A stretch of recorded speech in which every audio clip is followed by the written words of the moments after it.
दोस्तों बहुत सारे हमारे कस्टमर ऐसे हैं जो पुराने मॉडल के व्हीकल BS4 BS3 को ड्राइव करते हुए आ रहे थे और अब उन्होंने अचानक BS6 ले लिया है। तो ये वीडियो इंजन साउंड को लेके बेसिकली मैं बना रहा हूँ, क्योंकि बहुत सारे कस्टमर्स के साथ हमारे दिक्कत आ रही है कि उन्होंने जैसे BS3 मॉडल स्प्लेंडर का चलाया हुआ है या BS4 मॉडल स्प्लेंडर का चलाया हुआ है और अब वो BS6 मॉडल व्हीकल जो है स्प्लेंडर का चला रहे हैं, तो उनको इंजन के साउंड में बहुत ज़्यादा दिक्कतें आ रही हैं। उन्हें लगता है कि शायद हमारे इंजन में कुछ दिक्कत आई है, उस वजह से ये आवाज़ कर रहा है। क्योंकि आपको एक चीज़ समझनी जरूरी है कि जो हमारे पुराने मॉडल के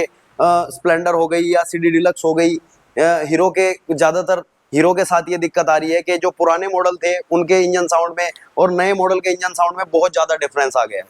जिससे कस्टमर को लगता है कि शायद ये हमारे व्हीकल के साथ दिक्कत है। तो इस वीडियो में ये सारी चीज़ें क्लियर करना चाहता हूँ कि अगर आपने पुराना मॉडल का व्हीकल चलाया है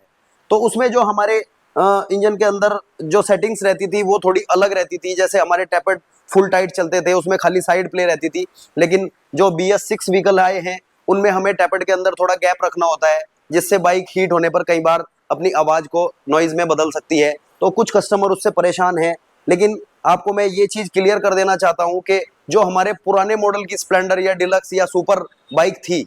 उनकी आवाज़ BS6 मॉडल से बिल्कुल अलग है। तो आप कोशिश इस चीज़ की ना करें कि इसकी आवाज़ सेम उसके जैसी हो जाए। उस कोशिश में कई बार मिस्त्री हमारे एक्स्ट्रा एफर्ट करते हैं। एक्स्ट्रा एफर्ट जैसे हमारे टैपेड को फुल टाइट कर देना, क्योंकि कुछ मैकेनिक को लगता है कि शायद ये टैपेड नॉइज़ है और बंद हो जाएगी, लेकिन उसकी वजह से नॉइज़ तो हमारी कम होगी या नहीं होगी, लेकिन परफॉर्मेंस पर बहुत बुरा फर्क पड़ जाता है। कुछ लोगों को लगता है शायद टाइमिंग चेन आवाज़ कर रही है। तो मैंने बहुत सारी स्प्लेंडर्स में देखा है या डिलक्स में देखा है कि कुछ मैकेनिक्स ने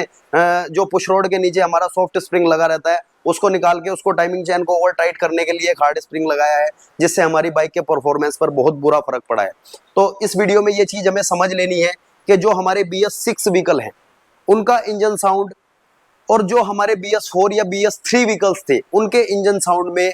बहुत बड़ा डिफरेंस है। तो आप ऐसी कोशिश ना करें कि इनकी आवाज़ सेम उनके जैसी हो जाए, क्योंकि उस ऐसा करने पे क्या होगा कि हमारे बाइक के परफॉर्मेंस पर बहुत बुरा फर्क पड़ने वाला है। क्योंकि जो स्टैंडर्ड गैप हमारे टैपेट के अंदर है वो अगर मैं खत्म कर दूंगा तो कहीं ना कहीं हमारी बाइक के परफॉर्मेंस पर फर्क पड़ेगा, या मैं टाइमिंग चेन को ओवर टाइट कर दूंगा तो भी उसके परफॉर्मेंस पर कहीं ना कहीं फर्क पड़ेगा, या रूलर वगैरह को जल्दी डैमेज करेगी।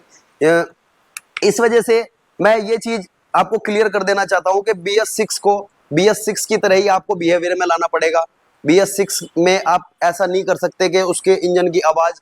BS4 जैसी हो जाए। तो ये चीज़ हमें बिहेवियर में लानी है कि जो इंजन साउंड नेचुरल है उसी के साथ हमें मैनेज करना पड़ेगा। उसमें ज़्यादा अगर हम एक्स्ट्रा एफर्ट करेंगे तो उससे हमारा नुकसान ही होगा, फ़ायदा कुछ नहीं होने वाला।